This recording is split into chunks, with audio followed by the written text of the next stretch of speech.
하나님 말씀을 같이 보시겠습니다. 구약성경 사무엘상 18장 6절에서 16절 말씀이 되겠습니다. 사무엘상 18장 6절에서 16절 말씀 제가 읽어드리겠습니다. 무리가 돌아올 때 곧 다윗이 블레셋 사람을 죽이고 돌아올 때에 여인들이 이스라엘 모든 성읍에서 나와서 노래하며 춤추며 소고와 경쇠를 가지고 왕 사울을 환영하는데 여인들이 뛰놀며 노래하여 이르되 사울이 죽인 자는 천천히요 다윗은 만만이로다 한지라. 사울이 그 말에 불쾌하여 심히 노하여 이르되 다윗에게는 만만을 돌리고 내게는 천천만 돌리니 그가 더 얻을 것이 나라 말고 무엇이냐 하고 그날 후로 사울이 다윗을 주목하였더라.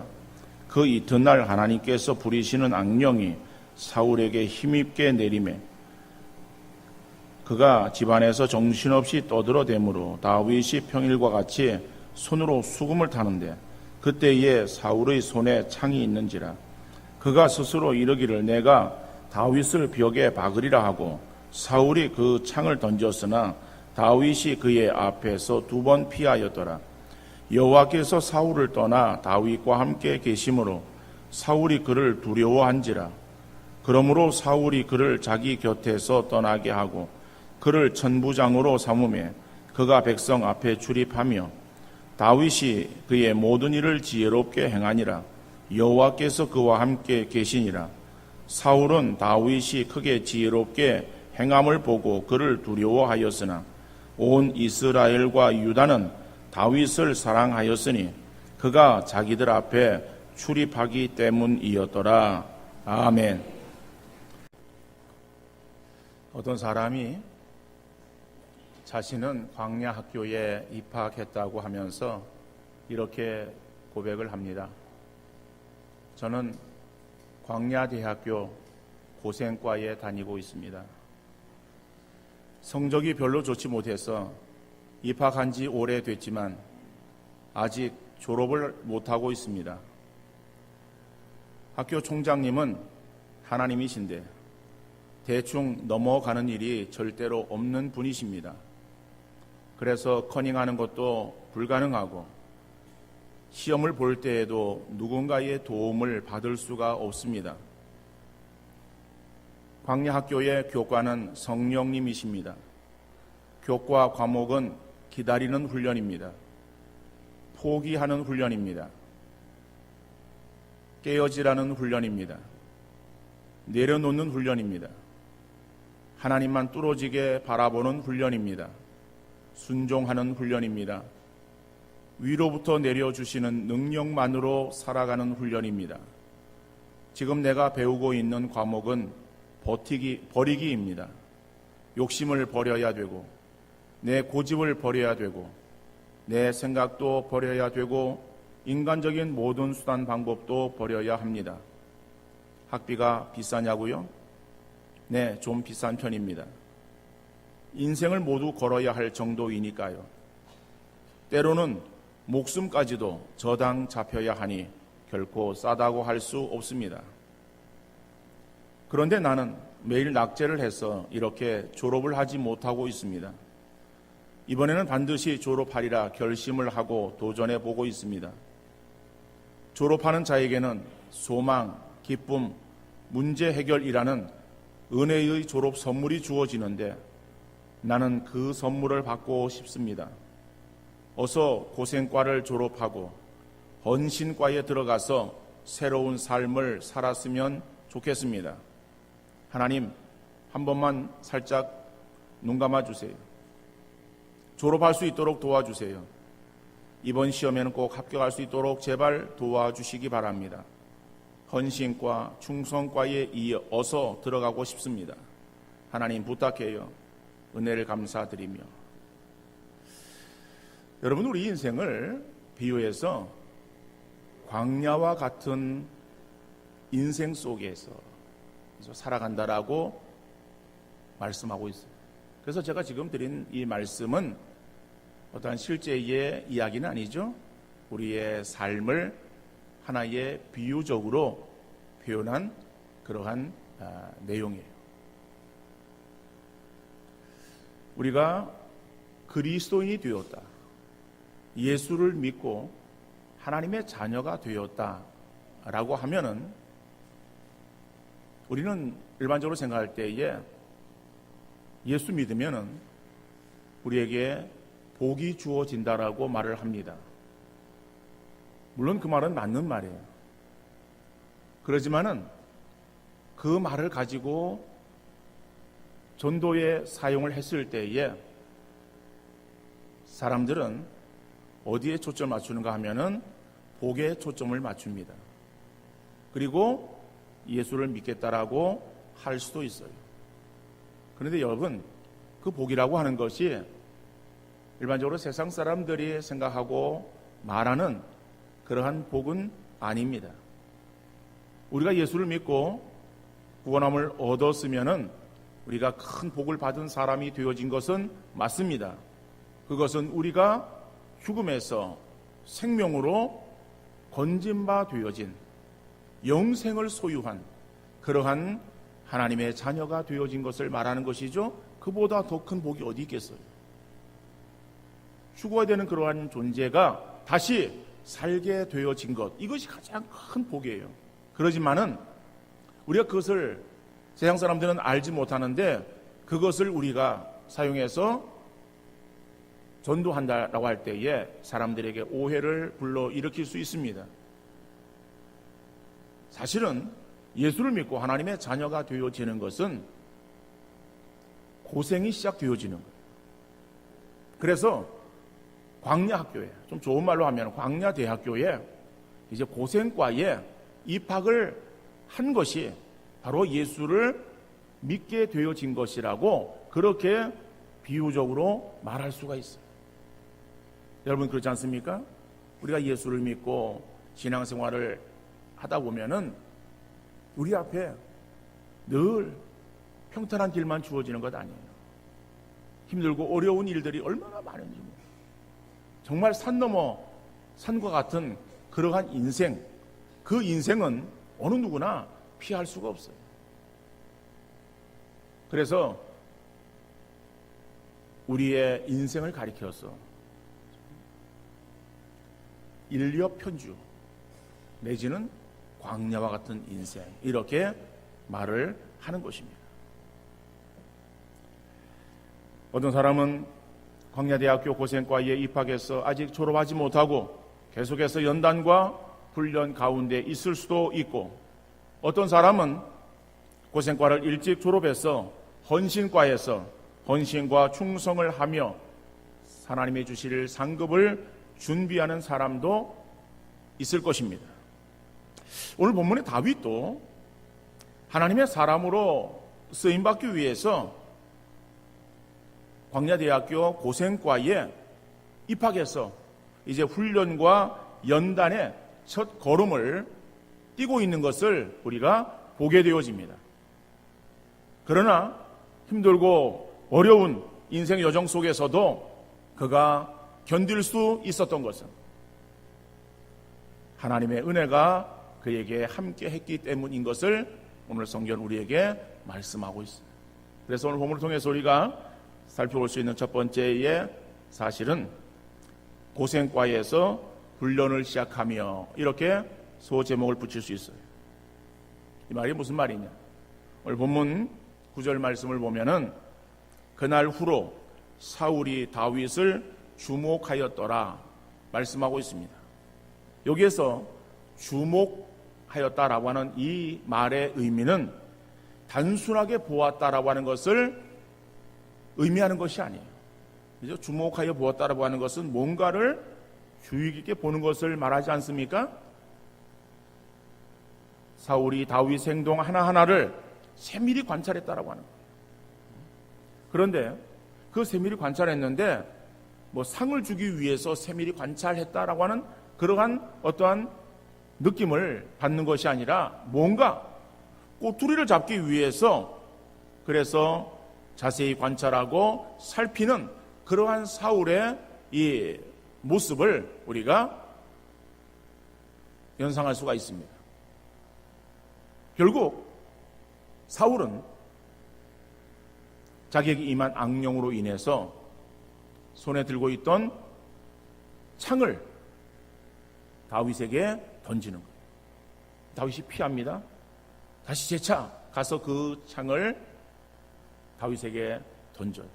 그래서 오늘 본문을 보니까는 2번이나 이 사울의 창을 다윗이 피했다라고 말하고 있습니다. 오늘 본문 이어지는 10절, 11절 말씀 보니까는 그 이튿날 하나님께서 부리시는 악령이 사울에게 힘있게 내림에 그가 집안에서 정신없이 떠들어대므로 다윗이 평일과 같이 손으로 수금을 타는데 그때에 사울의 손에 창이 있는지라 그가 스스로 이르기를 내가 다윗을 벽에 박으리라 하고 사울이 그 창을 던졌으나 다윗이 그의 앞에서 2번 피하였더라 그랬어요. 자, 그러면은 왜 사울이 다윗을 주목하였고 2번이나 창을 가지고 다윗을 죽이려고 했는가라고 하는 거예요. 바로 그 이유는 사울의 시기심 때문이었어요. 사울의 시기심 발동해서 결국 사울은 다윗을 죽이려고 창을 던졌다라고 하는 것이죠. 여러분, 앞에 내용을 우리가 너무 잘 알고 있습니다. 다 자세하게 말씀드릴 필요는 없고, 블레셋이 쳐들어왔죠. 그리고 이스라엘 군대가 그를 막습니다. 그런데 사울이 왕이 되고 나서 여러 나라들과 전쟁에서 계속해서 승승장구했어요. 또 이번에 블레셋이 쳐들어왔을 때에 사울은 군대를 소집해서 대항하기 위해서 나갔습니다. 그런데 이번에는 상황이 여의치 않습니다. 왜냐하면 블레셋의 앞에 선 장수를 보니까는 그 장수는 감당할 수 없는 사람이에요. 엄청난 그러한 사람이 딱 버티고 그리고 이스라엘 군대를 위협하는 거예요. 그러한 위용 앞에 사울의 군대는 길을 펴지 못하고 지금 사실은 숨어 있는 거예요. 자, 그러한 상황을 아버지 심부름으로 전장터를 짜준 다윗이 보게 됩니다. 그리고 골리앗이 떠드는 소리를 듣습니다. 골리앗이 떠드는 그러한 소리, 이것은 단순하게 이스라엘 군대에 전쟁을 걸어오는 소리가 아니라 하나님을 모독하는 소리를 하는 거예요. 하나님의 이름이 모독을 받습니다. 그러한 그 소리가 다윗의 마음을 견딜 수 없게 만들어요. 그리고 사울의 허락을 받고 나가서 골리앗과 싸우지 않습니까? 그러지만은 싸움은 정반대로 다윗이 승리를 합니다. 물맷돌에 골리앗이 쓰러진 골리앗에 가서 다윗은 그 골리앗의 칼을 뽑아서 골리앗의 목을 뱉습니다. 전세가 역전되어지니까는 블레셋 군대는 이제는 도망가기 바빴고 그 틈을 타서 사기가 충전한 사울의 군대, 이스라엘 군대는 가서 그들을 무찌릅니다. 그래서 전쟁에 승리하게 되어집니다. 그런데 여러분, 이러한 사실은 사람의 입을 통해서 금방 입소문이 나는 거예요. 그래서 여러분, 이 말이라고 하는 것이 얼마나 빠른지, 우리의 속담에 발 없는 말이 천리 간다라고 하는 그러한 말도 있어요. 그러니까 천리를 가니까는 이 교회 안에는 이게 뭐 천리가 아니라 심리도 안 되는데, 그러니까 말이 나면은 이거 금방 쫙 퍼지는 거예요.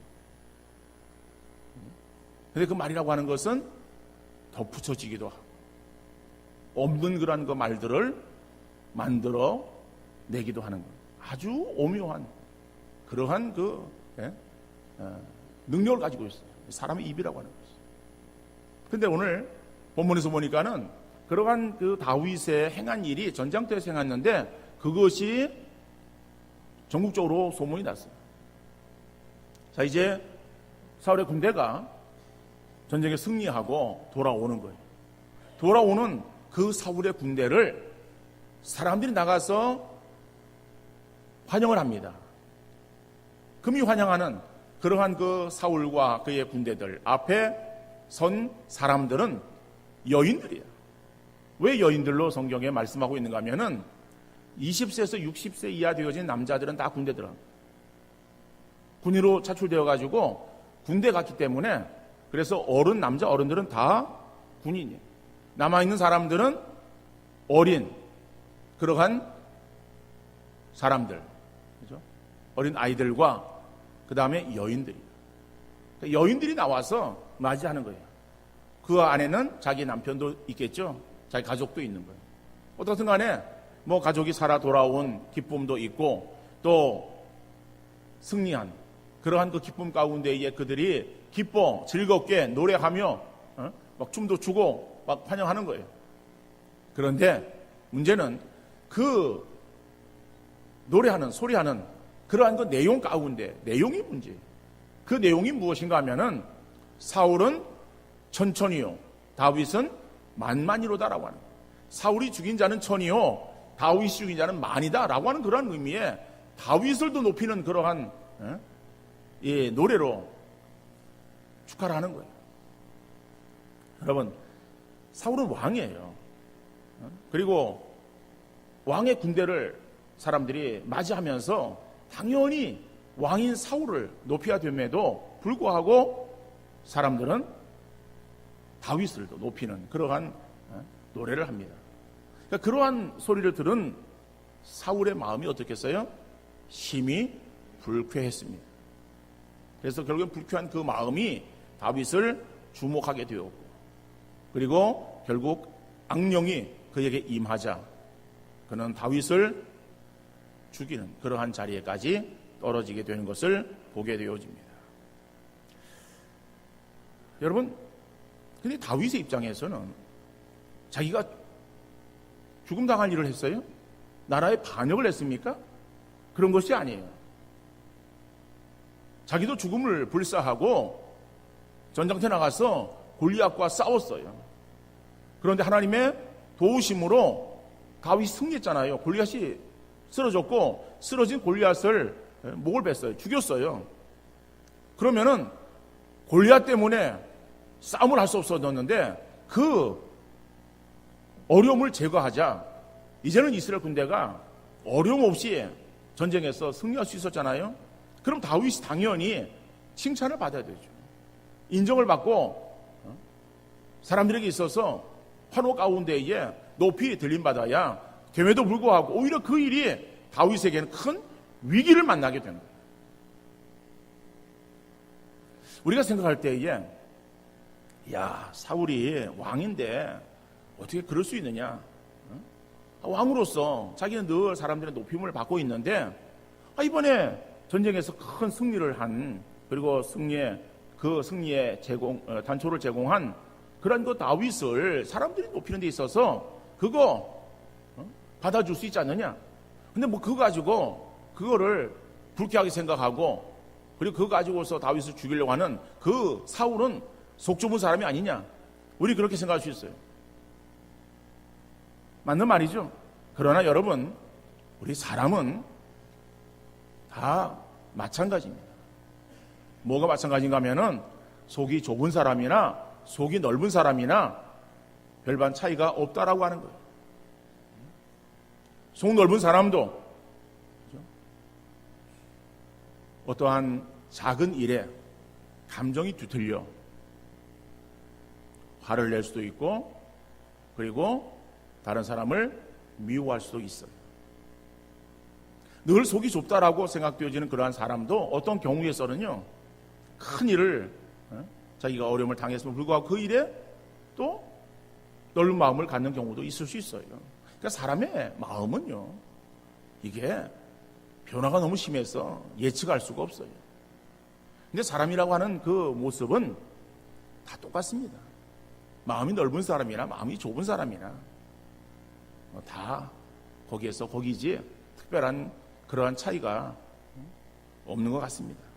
자, 여러분 그래서 그 사울에게 우리가 초점 맞추어서 사울이 뭘 어떻게 했느냐, 사울이 나쁘다, 사울이 괜찮다, 뭐 그럴 수 있다 라고 하는 것에 우리가 초점 맞추는 것이 아니라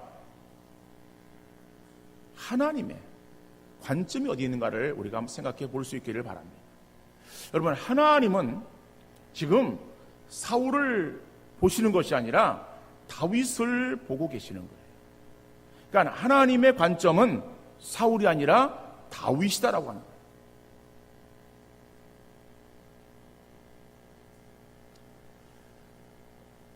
하나님께서는 다윗을 크게 사용하시기 위해서 훈련과 연단의 시간이 필요했고, 그것을 위해서 사울을 사용하시는 거예요. 그래서 사울의 마음에 시기심을 허락하셨고, 그 시기심이 발동해서 결국 다윗을 죽이는 그러한 그 자리에까지 이르게 하신 것이다. 그러니까 다윗의 입장에서는요, 그러면은 사울을 바라볼 것이 아니라 하나님을 바라봐요.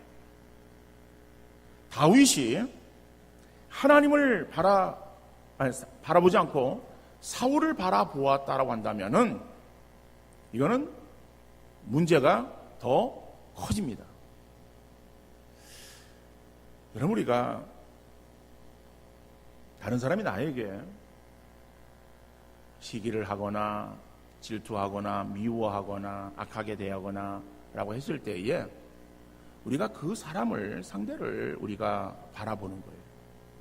상대를 바라보면 우리 마음이 어떤 마음이 들어요? 그 사람에 대해서 더 심한 복수를 하기를 원하는 마음을 갖게 되는 것이 일반적인 모습이에요. 여러분, 그러지 않습니까? 여러분은 다 그냥 여러분에게 잘못한 사람들 그냥 다 그럴 수 있지라고 다 넘어갑니까? 다 이해합니까? 네? 다 이해하는 표정이에요? 저만 아닌 것 같아요? 여러분들은요, 아닌 것처럼 시치미를 떼고 있어도 제가 여러분 관상을 보면은 다 써 있어요. 제가 관상을 보는 사람은 아닙니다만은 여러분, 우리가 다 똑같다는 거죠. 그죠? 다른 사람이 나에게 악한 말을 하고 악한 행동을 하고 미워하고 싫어하고 오해하고 라고 하는 그런 것들요, 이런 경우들을 우리가 당해요. 그럴 때 우리는 다른 사람을 바라보면은 어떤 마음이 드는가 하면은 그 사람보다, 그 사람이 나에게 행한 것보다 더 큰 복수를 하기를 원하는 마음을 가지고 있어요. 그것이 우리 인간에 있어서 공통되어지는 마음이에요. 그런데 우리가 그런 마음을 갖고 다른 사람에게 해코지를 했을 때에, 악한 말을 했을 때에, 그럴 때 우리 마음이 후련할 수는 있어요. 속 시원할 수는 있어요. 오히려 내가 더 그 사람에게 악하게 해서 내가 그 사람을 이겼다라고 스스로 생각할 수도 있어요. 근데 이건 자기 착각이지 하나님 그렇게 생각하시는가라고 합니다. 여러분, 소자에게 소자를 실족하게 하는 자, 뭐라고 말하고 있습니까? 연자 맷돌을 메고 차라리 물에 던지오라고 말하고 있어요. 다른 사람을 실족하게 하면은 더 큰 그러한 벌이 우리에게 주어지는 거예요. 그러니까 우리 다른 사람을 실족하게 해서는 안 돼요. 그런데 거기에 나오는 그 말씀은 어린 소자에게 뭐 이렇게 나오고 있어요. 그러면 어린 아이들에게만 해당되어진 말씀이에요? 아니에요. 우리 주님은 살인을 말할 때에 살인의 정의를 어떻게 하고 있습니까? 다른 사람에 대해서 라가라 하는 자, 그거는 뭐예요? 비었다라고 하는 그러한 의미의 말이라고 했죠? 또 미련한 놈이라고 하는 자, 뭐라고 말하고 있습니까? 공회에 잡히게 되고 지옥불에 던져지게 되리라고 그렇게 성경은 말씀하고 있어요. 다시 말하면 우리가 다른 사람을 다 향해서 내 분을 다 풀었다, 내 화를 다 풀었다 라고 할 때에 우리 마음의 모든 응어리가 다 풀어지고 모든 원한이 다 사라지고 내가 승리하고 이긴 것이 아니라 그 실타래는 더 엉켜서 더 풀 수 없는 그러한 그 모습으로 바뀌어지고, 그것을 바라보시는 하나님은 우리에게 뭐라고 말씀하세요? 책망하시고, 우리를 향해서 잘했다라고 말씀하잖아.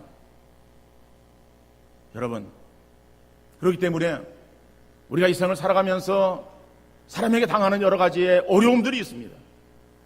그 어려움들을 우리가 당할 때에 우리가 상대를 바라보고, 저 사람이 나에게 어떻게 했는가라고 그것을 따지면서 내가 그 사람보다 더 심하게 그 사람에게 모욕을 주고 그 사람을 대해야 되겠다라고 생각해서는 안 되는 거예요.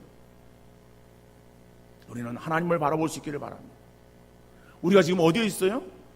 우리는 지금 광야대학교 고생과에 있어. 그래서 우리의 삶이 그러한 삶이야. 그러한 삶에서 하나님 빨리 벗어나기를 원하시는 거예요. 빨리 졸업하기를 원하시는 거예요. 졸업할 수 있는 것은 뭐예요? 우리가 그러한 상황 속에 있으면서도 하나님의 뜻을 분별하는 거예요. 하나님의 말씀대로 살아갈 수 있도록 힘쓰는 거예요. 하나님은 우리에게 있어서 그런 사람들을 악하게 대하라고 말씀하지 않습니다. 그들에게 필요한 것이 있는데, 우리 어떤 신앙의 덕목인가 하면은 관용이라고 하는 신앙의 덕목이에요. 관용이라고 하는 말이 어떤 말이에요? 이것은 남의 잘못 따위를 너그럽게 용서하거나 받아들이는 것을 말하는 거예요. 다른 사람이 나에게 행한 것, 그것이 어떠한 잘못이라고 할지라도 그것을 그대로 갚는 것이 아니라 그것을 용서해 주는 거예요. 그러한 상대의 마음을 우리가 오히려 덮어주는 것을 말하는 거예요. 이것은 제가 여러분들에게 있어서 드리는 말씀이 아니에요. 제가 그렇게 하기 때문에 여러분들 그렇게 하라고 하시는 드리는 말씀이 아니에요. 저도 연약해요. 제 속도 밴댕이 속갈딱지. 여러분의 속은 넓어요? 고래 속이에요? 뭐 그 속이나 내 속이나 들어가보진 않았어도 다 연약해. 우리의 능력으로, 우리의 힘으로, 우리의 마음으로 되는 것이 아니에요. 하나님 말씀에, 빌립보 4장 5절 말씀에 너희 관용을 모든 사람에게 알게 하라. 주께서 가까우시니라. 마지막을 살아가는 우리들, 주님 오실 때가 얼마 남지 않은 이때에 우리는 어떤 모습을 보여야 될 것인가? 다른 사람을 향해서, 나를 악하게 하고 나를 힘들게 하는 상대를 향해서 우리가 어떤 마음을 가질 것인가? 관용을 베풀라고 말씀합니다. 관용을 베푸는 삶이 하나님의 자녀의 삶이라고 성경이 말씀하고 있어요. 우리 인생 속에서 여러 가지 어려움을 만날 수 있는데, 그 중에 다른 사람으로부터의 시기와 질투로 인해서 고민에 빠질 때가 많이 있을 것입니다.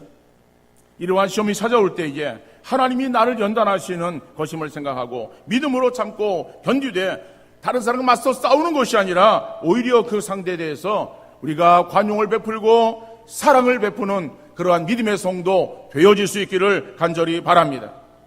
이것은 내 마음이 넓어서 할 수 있는 것이 아니에요. 내가 원래 그러한 낙천적인 성격의 사람이기 때문에 할 수 있는 것이 아닙니다. 나는 원래 좁은 사람이고 나는 원칙을 추구하는 사람이기 때문에 나는 그런 것을 못해. 우리 어떤 마음으로 그런 것을 행하는 것이 아니라 우리가 하나님의 자녀가 되어, 하나님의 자녀가 되었다라고 하는 것은 하나님의 큰 사랑을 받은 자가 되었음을 의미하고 있어요. 우리가 죽을 수밖에 없었던 그러한 죄인이 아니었어요. 근데 하나님께서 우리에게 사랑을 베풀어 주셨어요. 근데 그 사랑은 예수 그리스도를 십자가에 못 박아 죽이시면서까지 우리를 위한 큰 사랑이에요. 그 사랑으로 인해서 내가 하나님의 자녀가 되었어요. 엄청난 사랑을 받았지 않습니까?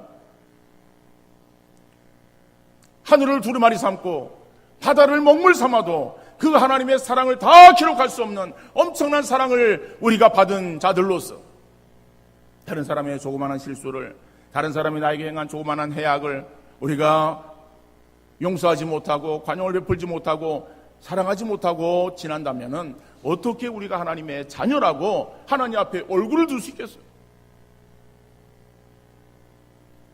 육신적으로 견디기 어려운 마음이지만은 그러한 상황에서 관용을 베푸는 모습을 보인다면은 우리는 하나님의 연단의 시험을 잘 감당하는 믿음의 사람으로 인정되어질 줄 믿습니다. 여러분, 나중에 우리가 보겠습니다만은 다윗은 사울에 대해서, 자기를 죽이러 쫓아다니는 사울에 대해서 결코 손을 대지 않았어요. 자기가 사울을 처형하지 않았어요. 사울을 죽일 기회 있었어요. 그래도 불구하고 사울을 죽이지 않아요. 옷자락만 빼는 거예요. 바로 그것은 다윗이 하나님의 마음을 알았기 때문에 그런 거예요.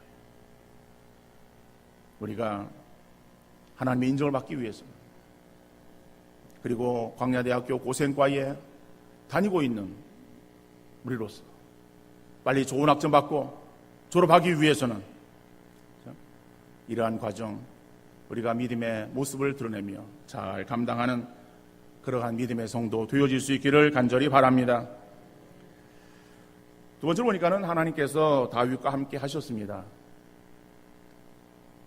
오늘 보면 12절 말씀에 여호와께서 사울을 떠나 다윗과 함께 계심으로 사울이 그를 두려워했다라고 말합니다. 여러분 생각해 보십시오.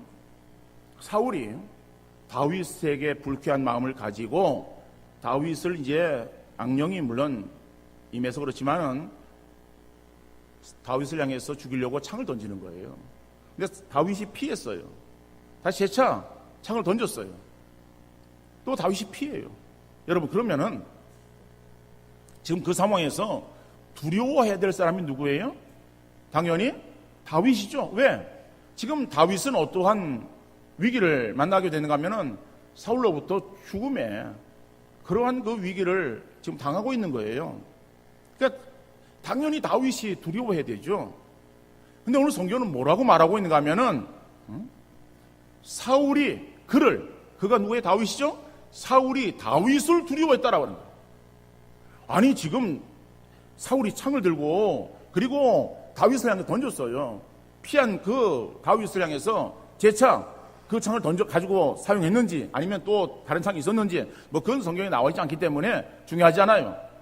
어떤 간에 또 창을 던져가지고 다윗을 죽이려고 2번이나 했어요. 그 2번 다 피했어요. 피하면서 다윗의 등골은 오싹하지 않았겠어요? 머리가 축뼈하지 않았겠어요? 창을 맞으면 아프거나 죽는 거예요. 그러한 그 위기 상황에 두려워해야 될 사람은 사울이에요. 아니, 다윗이야. 근데 성경은 사울이 다윗을 두려워했다라고 말하고 있어요. 자, 어떻게 해서 그러한 일이 일어났는가? 그것은 다윗이 하나님께 함께 하셨기 때문이라고 말씀하는 거예요. 이 말씀은 오늘 본문 12절에서만 나오는 것이 아니라 그 뒤에 14절에서도 동일하게 나오고 있습니다. 다윗이 그의 모든 일을 지혜롭게 행하니라 여호와께서 그와 함께 계시니라. 이 말씀은 어떤 의미인가 하면은 하나님께서 다윗과 함께 하시니까는 다윗에게 주어지는 모든 일들을 다윗이 지혜롭게 행했다라고 하는 거예요. 여러분 그 앞에 13절은 사울이 다윗을 천부장으로 삼아요. 천부장은 1000명의 그러한 그 부하를 둔 지휘관을 말하는 거예요. 그 천부장으로서의 그러한 역할들을 다윗이 지혜롭게 잘 행했는데 그것이 하나님이 함께 하셨기 때문이라고 말하는 거예요. 다시 말하면은 이 다윗에게 하나님이 함께 하시니까는 어떤 위기 상황 속에서도 모면함을 얻게 되어지고 오히려 다윗을 괴롭히려 했던 사울이 두려워했고 하나님이 함께 하시니까는 다윗이 자기에게 주어지는 그러한 일들을 지혜롭게 잘 감당했다라고 성경이 말씀하고 있는 것입니다.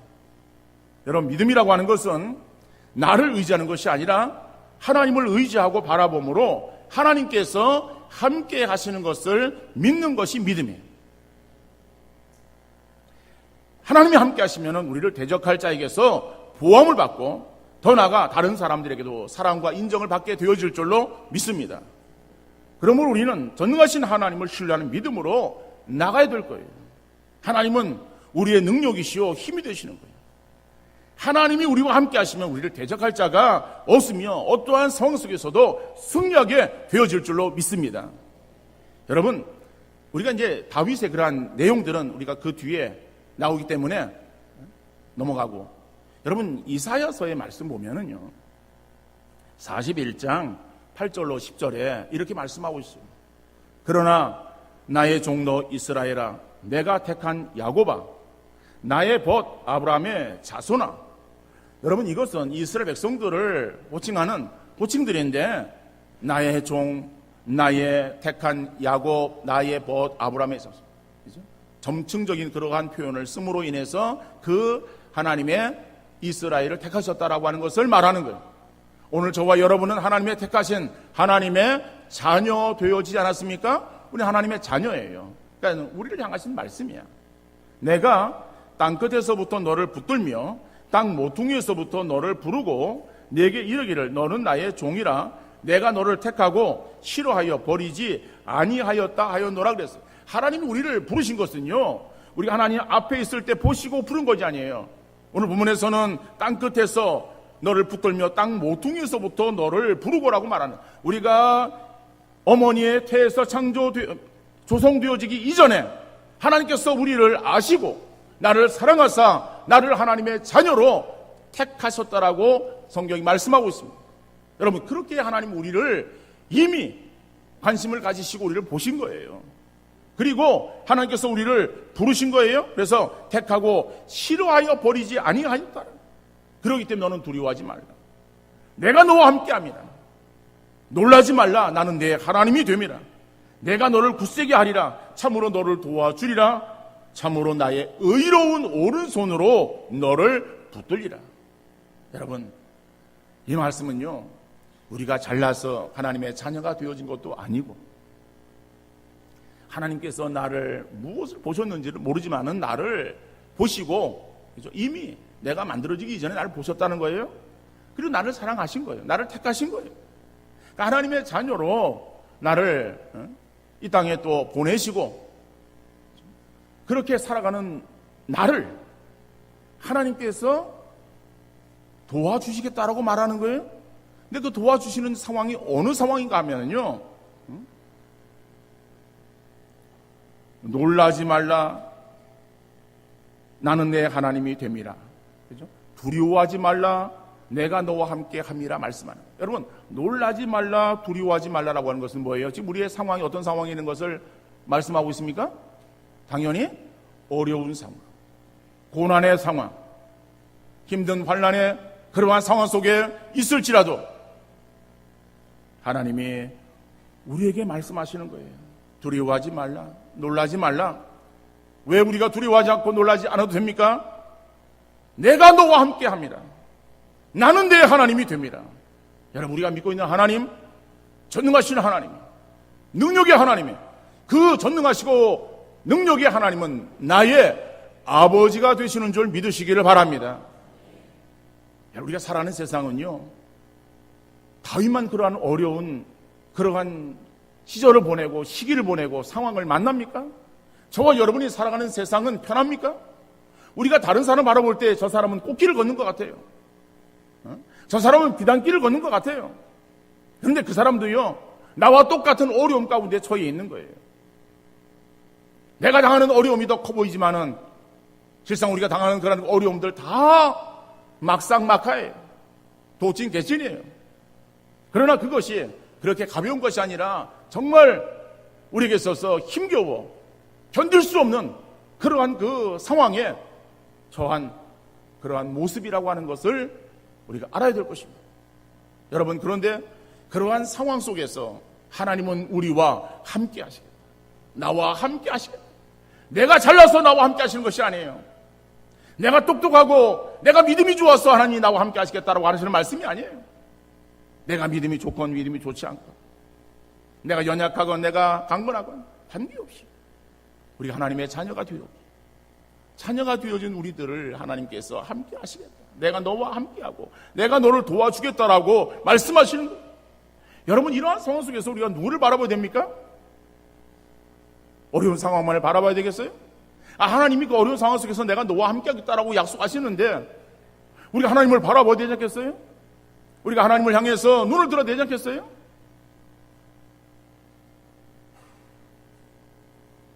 주어지는 우리의 삶의 상황은 힘들고 어렵다 할지라도 그 가운데 우리를 지키시는 하나님, 우리를 떠나지 아니하시고 나를 지키시고 함께 하시는 하나님이신 줄 믿으시기를 바랍니다. 다윗과 함께 하셨던 하나님은 살아서 지금도 우리와 함께 하심을 확신하시기를 바랍니다.